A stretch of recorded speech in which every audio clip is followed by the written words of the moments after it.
I know a lot of people tell me, Mitchell, you're sometimes a sour Nelly. But then I always say, look, I'd rather be a sour Nelly than a person who doesn't speak the truth. You know, I'm going to say this right now. To any young man, young woman wants to go into farming, venture into farming, I would advise you to do the research. There's so much articles online, Google nowadays. You don't even need to attend school. But if you want to go study agriculture, you can go do that. There's so much online articles you can read about various forms of agriculture and also agriculture in your country. If you are trying to venture into whatever form of agriculture it is, whether it's livestock or horticulture, look for a farmer who does the same, who's actually doing something similar to what you want to do. Sit down with them, engage him, talk to him, hear from him what the pros and cons are. Because I always speak about this. You know, I studied media and journalism. I did it for 4 years. I studied that. I worked a year on radio broadcasting. I know how the media reports on agriculture. I've seen how they do it. I read an article today. I read an article yesterday, how they report on it, how magazines write on it. They sensationalize it sometimes a bit. They make it seem like it's a cash cow. It's easygoing. It's all going to be, what do they call it? What's that song by The Temptations? It's all going to be summer rain and happy days. They don't tell you that it's going to be bad days. They don't tell you that there's expenses. I always sit down when people ask me, Mitchell, you farmed for a good 10 years. How were you able to do it? And you farm competitively. I said, look, I had the luxury of having both my parents, mom and dad, both employed, working, getting paid well. It gave me the luxury to be able to farm competitively and buy animals that, very good breeding animals that would cost a lot of money for some people. You know, I can say the highest I spent on a Simbra bull was 35K. The highest I spent on a Brahman was 30K. And I didn't do this because I was wealthy or whatever. No, I didn't do this because it was by chance. I did this because I had finances. My parents were there. My dad was willing to spend. So we're able to buy this much. I mean, we're able to buy, as most people would say, exaggerated prices for bulls. So I always say this, and I'm going to repeat this. Do the research. Engage the senior farmers in your area who have been doing the type of farming you want to do. Get knowledge from them, get information from them.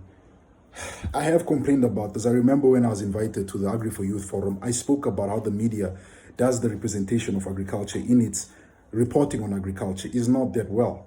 But then again, I understand, being a person who studied media, that, sorry about that, being a person who studied media, that sometimes you need to write a feel-good story because nobody wants to open up a magazine or open up a newspaper and read an article on how the resettlement farms are falling apart. Sometimes want to open up a magazine and read a story about how a young man, 29, 30, 40, or even younger than that, 18, is farming commercial and is doing a success for it. That's what I want to hear. But I hear that. But I always say is this. If you're going to make your decision on wanting to go back to the countryside, wanting to go back to the village, wanting to buy a farm, wanting to rent a farm, wanting to partake in agriculture, whatever form of agriculture it is, based on an article you read somewhere, I would still tell you to carry out further research. Personal research for yourself is going to be an added advantage for you. It will be very detrimental for yourself to just jump up and say you want to farm. The mistakes we made when we started farming, I remember we bought our first bull at an auction for 20,000. A very beautiful Bosmara bull, well muscled, well built, everything. But what we didn't know, that bull was infertile. I believe if we had taken a loan to buy that bull and we had to pay back that loan on that bull that we bought, we would not be able to pay it back because it didn't produce anything. We had it for about 2 good years, no calves, till my father decided to sell it. So luckily we didn't buy that from a loan. We bought it from savings we had put aside to buy animals, and which we did. And then from there on, the bulls we bought after that, the 25, 30, 35, $36,000 bulls we bought after that, were able to help us repay back the loans we took to buy livestock, not that bull. But this is what I'm saying. You know, the one agricultural program that I follow, that I actually watch, it's an Afrikaans one, Landbou, but I like the fact that now they're adding English subtitles there. They've changed how they've done it. They take the time to explain. They speak to farmers who have been successful, farmers who have done it big for themselves, farmers who have succeeded and have climbed are busy climbing the highest peaks in agriculture. but they sit down and ask them honest questions about what are the challenges they face in the form of farming they do, what are the challenges they face on their farm, finances, labor laws, government laws, everything. And these guys give you an honest opinion on these things. I had one man who was talking about the farmer tax. We all know that the murders of farmers are real in South Africa. It happens. He spoke about it and he said, yes, it happens on the farms, but it's not just a farm problem. It's a nationwide problem because we have crime also in the cities. As long as we still have crime in South Africa, no man, no woman, whether he's farming or whether he lives in the city, will be safe. So that's why I kind of enjoy Landbo. For those non-African speaking people, they've added English subtitles to it.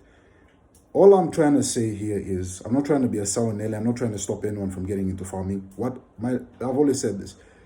The mistakes the mistakes we did when we started farming, I do not want to see a fellow human being, whether we're related by blood or not, or I just know you, whether I don't know you, repeat the mistakes I did.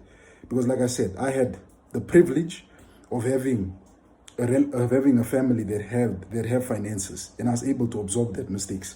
Other people might not have that. So I encourage you, as a young man and a woman who is sitting down and saying you want to get involved in farming, do your research, read up, engage senior guys, talk to the senior guys who are much more experienced in this business, who have been long in this business, rather than just jumping into it headfirst and failing at it. Because you will fail. I always tell people this: for 10 successful farmers, there are probably 20 farmers who failed at it. So that's what I'd advise everyone every time.